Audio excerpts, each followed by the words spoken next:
What's going on, ladies and gentlemen? Welcome to another episode of the Mind Your Marketing podcast. I'm your host, Jordan Shelton. Today on the show, I'm excited to welcome Steve Watt to the show. He's the VP of Marketing at Grapevine 6. Steve, how you doing? I'm excellent, Jordan. Thanks for having me on. It's been a pleasure getting to know you a little bit as a couple of fellow Canadians. I guess you went to school in Toronto. You're not actually from Toronto like I am. Yeah, Toronto's got a special place in my heart. However, I am, from Surrey, British Columbia. I gotta, still rep that pretty hard. But no, Toronto always have a place in my heart. I went to school there, listeners, if you didn't know that.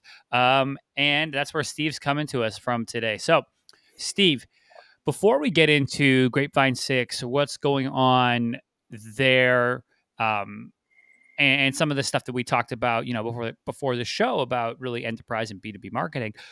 Walk us through your journey and how you got there. What does your background look like? Give us a little bit of that story.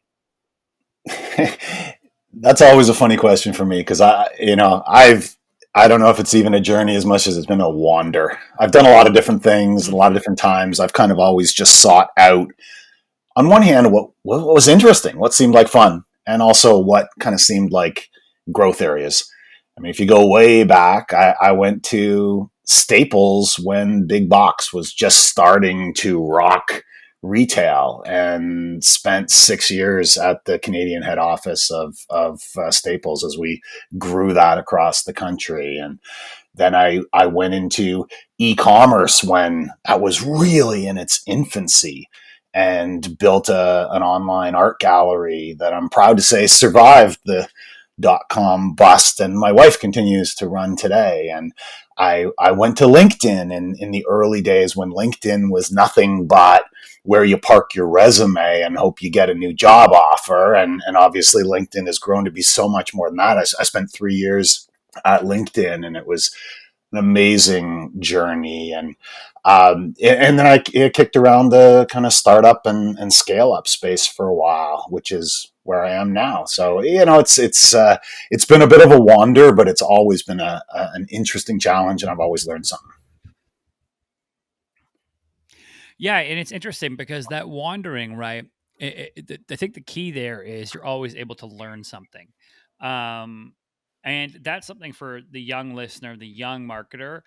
Hey, feel free to wander, go to company, but always walk away with something that, okay, I learned something that I can put in my back pocket for that next position, that next campaign, that next project, right? I'm sure being at LinkedIn, for instance, in the earlier days when they were still figuring out, okay, are we just a resume, portfolio site, or are we a social media platform? And what does that look like? Um, I'm sure that's helped quite a bit today as you moved over to Grapevine 6, I would imagine.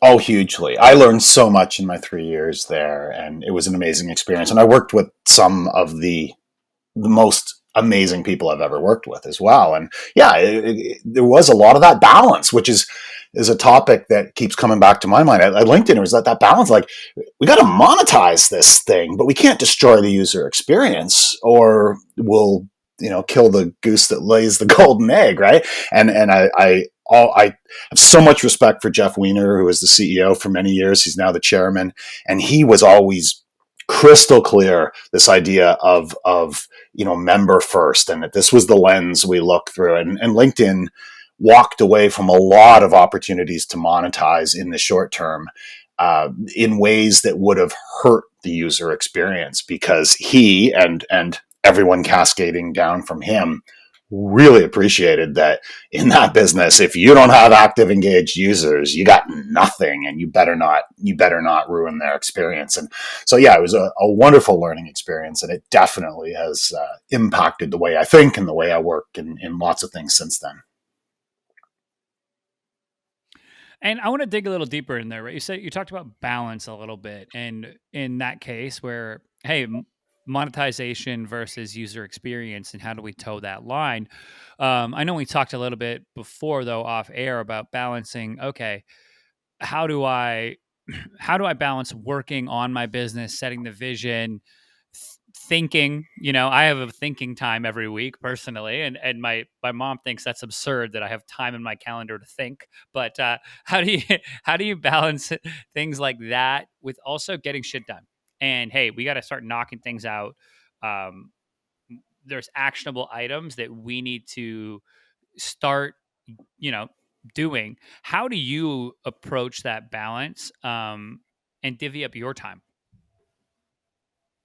I think it's one of the most crucial things, and I don't claim to have the perfect answer. It's an everyday struggle. It's an everyday balance, and it's so important. I think as an individual, it's important, but even more so as a leader who's building a team, building a function within an organization. That balance, you can easily fall off the road into the either ditch, right? There's a ditch on one side of you, which is pie in the sky, long term thinking, and nothing ever gets done. But there's a ditch on the other side of the road, which is tactical small things all day long, and you never actually envisioned a big future and planned for it and built it. And you've got to stay on that road and not fall into either of those ditches. And it really takes so many different forms. I mean, it's, when you're first going into that organization, it's you're balancing learning the business with like getting near term shit done and making your mark. And then you're also balancing kind of like leaning on your experience and all the great stuff that you have done and learned in the past, but balancing that with being really open minded to learning what's different in this business and this industry. And it goes on from there. I mean, you got to spend, as a marketing leader, you got to spend part of your time thinking 2-3 years down the road about how you're building your brand and how you're positioning the organization and how you're building the team and the stack and budgeting and all that stuff. But you've also got to push things out the door like today and this week, in order to maintain and like build and maintain that momentum and the credibility inside the firm as well. And it goes on and on. I mean, I think there is this never-ending balance, and it doesn't stop, right? As the company grows and your team grows and your success grows, you're still balancing. You're just balancing different things. Yeah, I view them as levers, really, right? And as you ascend in your career and you get to a higher and higher management position, the lever for strategy and working on the business starts to get pulled on more, and you have to spend more time. But you still got to roll up the sleeves and get things done. When you're early on, you're probably maybe 100% of your time is just getting things done, or 99% of the time. Um and I think that's so important about as you ascend into leadership and having that clear cut balance and thinking about it, because you want to recognize when you're rearranging deck chairs on the Titanic, right? I always say, like, look, we don't want to rearrange deck chairs on the Titanic, we want to miss the iceberg. And this is something to just think about, is like when you're caught in a task, or maybe if you're like, it's kind of becoming something that you definitely could delegate, for instance, it's like, okay, or is this really important to the grand vision? Being able to, and this I think just comes with time, is being able to acknowledge, oh, I'm doing something right now, I'm kind of caught in it, I need to take my head out of the weeds, and I need to take up and look around, survey, see what's going on, and maybe we chart a new course forward. um, because otherwise you end up being, I think we talked about it briefly before we started recording, but you end up being the guy who owns the pizza shop, makes the pizza, and 20 years goes by and you're still at the cash register and you've never thought about opening a second pizza shop because you've been so busy just making and selling that one pizza. Um, it's such a fine line. It really is, and it's something that is fascinating. Um, and for you, have you I noticed think that one of the as most interesting things, I think one of the most fun things and most interesting things about marketing leadership roles is that you have to kind of go up and down and up and down. You got to be at 30,000 feet, and then you got to be deep in the weeds and back up and back down multiple times in a day. I mean, I just think about over the past 2 hours, I mean, I've been sending very detailed notes on some video editing. I've been writing a landing page, like very in the weeds work. But I've also been scoping out the budget and the parameters for three relatively senior hires that I need to make. And I've been reaching out to a number of my friends in similar roles in other companies and asking them about compensation levels and all kinds of things. So, like just in the last 2 hours, I've done immediate things that are going to ship today. And I've done things that are laying the groundwork for years of growth ahead. And that up and down is I find exhilarating. Like that's what I love. It's awesome. That's something that I think is as marketers progress with their careers, or small business owners, if you're in a leadership position at a company, you're gonna feel that. And yeah, getting tugged into it and being like, okay, I got to create exactly writing copy for a landing page versus going out and trying to get a couple of hires at senior positions. Very different tasks, but still part of the job function. Um, Speaking of those hires, and I want to transition a bit to Grapevine 6. Talk to me a little bit, because um, the listeners, they may not know what Grapevine 6 does. Is what are you guys all about? What's the elevator pitch for what y'all got going on? Sure. So we are in the enterprise social engagement space, and really what we do is we help our clients, which are generally very large banks, wealth management firms, technology firms, professional services firms. We help them activate their people on social media and on LinkedIn in particular. And we firmly believe, as do our clients, that this is an incredible opportunity that a lot of organizations are missing, that there is incredible power in your people showing up and speaking up and engaging with real confidence and purpose on social media. I mean, it builds trust at scale, it builds relationships, it sparks conversations, and it's far more powerful in the aggregate than any advertising campaign or any corporate social media broadcast approach. And I think we're just in the very early days of really seeing that become real. And it sometimes takes the form of more social selling, sometimes more employee advocacy. Our worldview is that it's kind of yes and. It's like, yes, it is social selling. Yes, it is employee advocacy, but it's more than both of those. It's really about empowerment and engagement at scale. And we help our clients to do. Our tool finds great content, it deals with compliance, it provides all kinds of reporting, and basically makes it easy for these organizations to empower their people at scale. Okay, so if you're a bank, you have 5,000 employees, we can say, hey, here's a post for your LinkedIn that's compliant and you can use it.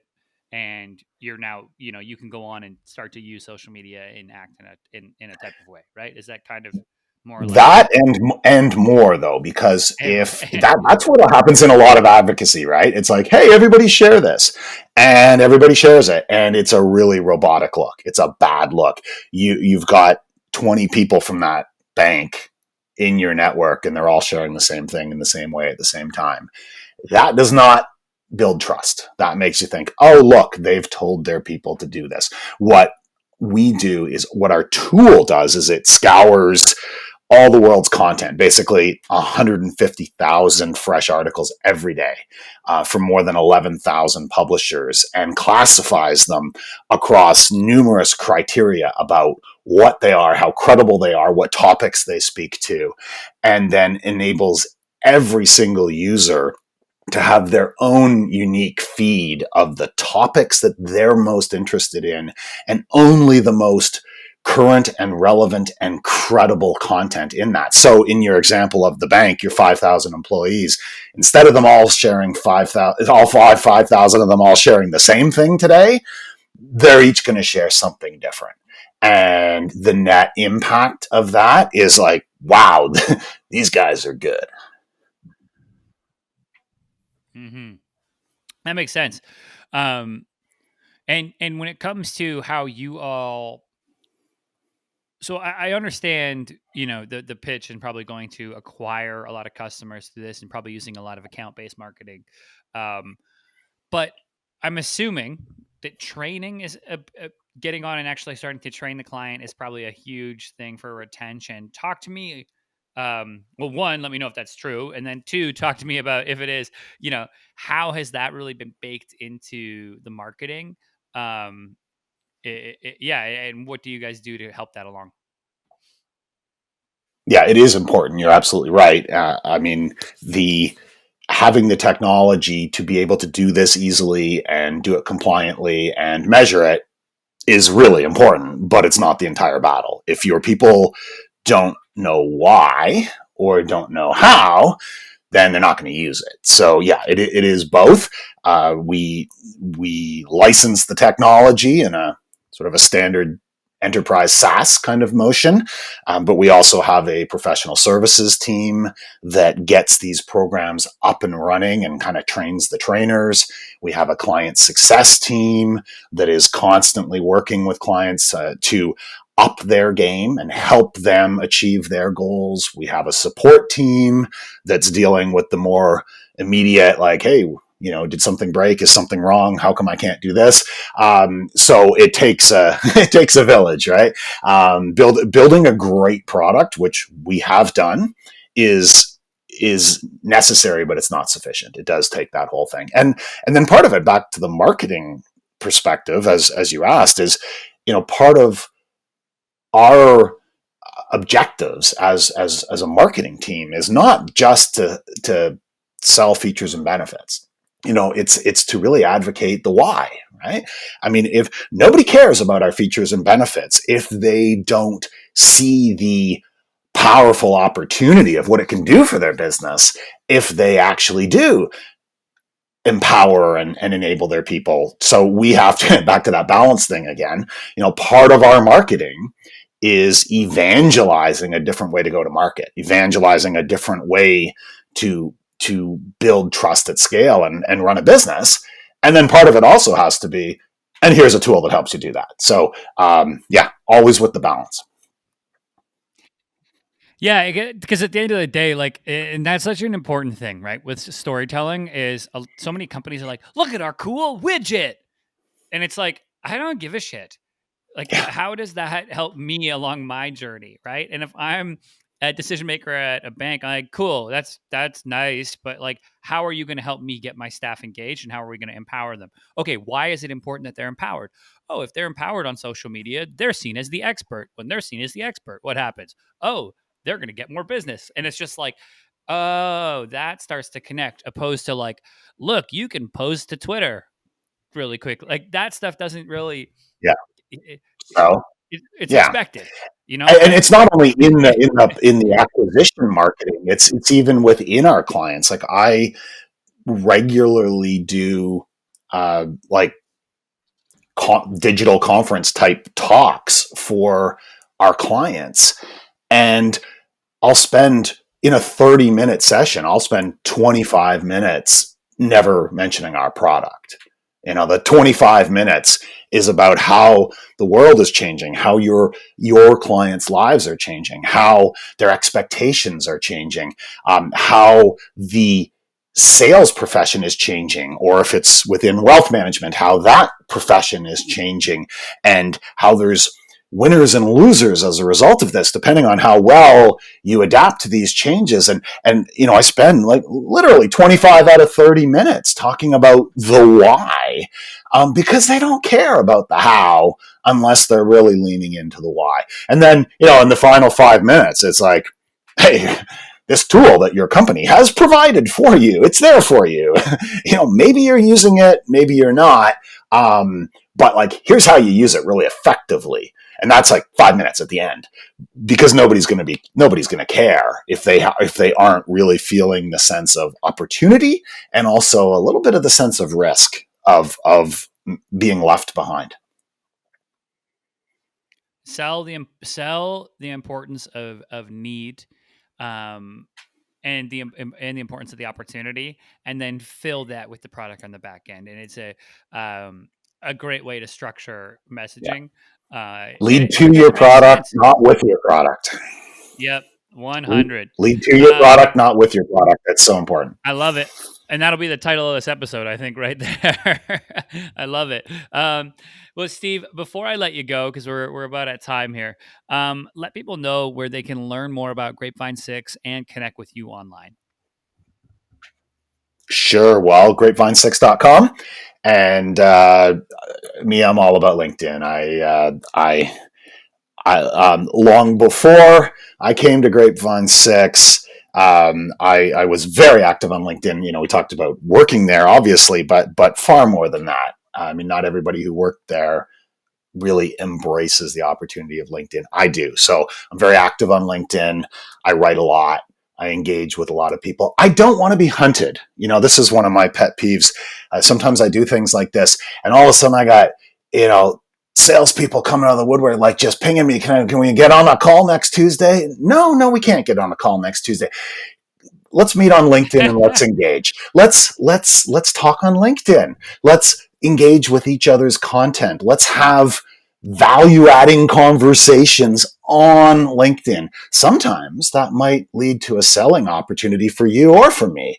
Oftentimes it won't.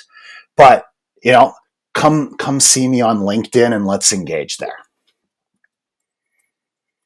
You guys heard it, and I've said it on this show before, and I'll say it again, listeners. Don't be hitting up guests with bullshit. I got 5,000 leads. Let's have a call.